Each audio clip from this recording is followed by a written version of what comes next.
দুনিয়ার জমিনে আজকে আমরা মা বাবাকে সম্মান করতে চাই না, মা বাবার কোনো সম্মান আমরা দেই না। জোরে বলেন ঠিক কিনা?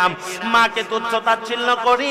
মা যখন বুড়া হয়ে যায়, মা বাবার খাবার নিয়ে পারাপারি শুরু হয়ে যায়, আছে না নাই?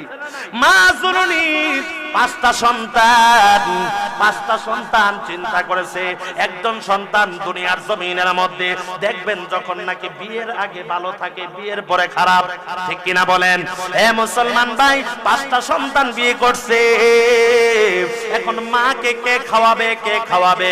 বড় ছেলে কয়দিন খাওয়ায়া কয় আমি আর পারবো না, মেজু ছেলে কয়দিন খাওয়ায়া কয় আমি আর পারবো না, তারপরের ছেলে বলে আমি আর পারবো না, এমন করে লাস্টের ছেলে বলে আমি আর পারবো না।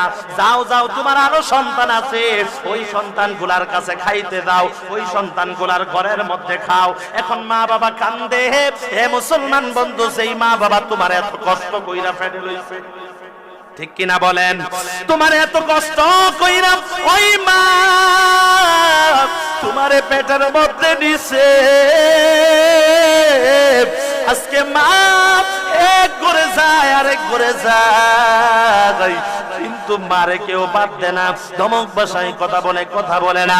হে মুসলমান বন্ধু, ওই মা তখন মেম্বারের কাছে যায়, চেয়ারম্যানের কাছে যায়, এরা এলাকার সর্দার মাতব্বরের কাছে যায়।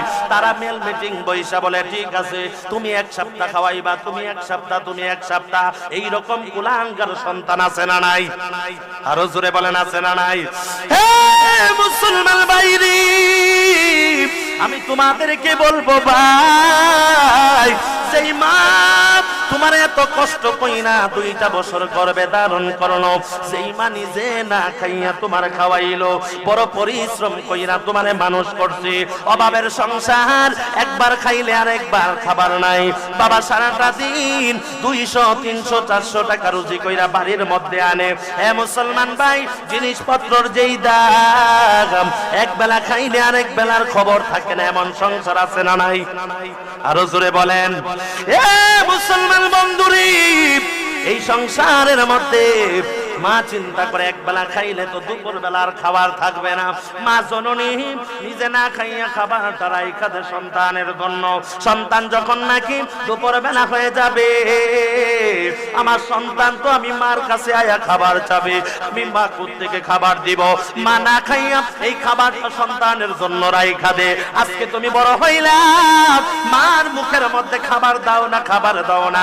আল্লাহর কসম করে বলি, মা যদি তোমার প্রতি অসন্তুষ্ট থাকে, আল্লাহর কসম বলি তোমার জন্য জাহান্নাম ওয়াজিব হয়।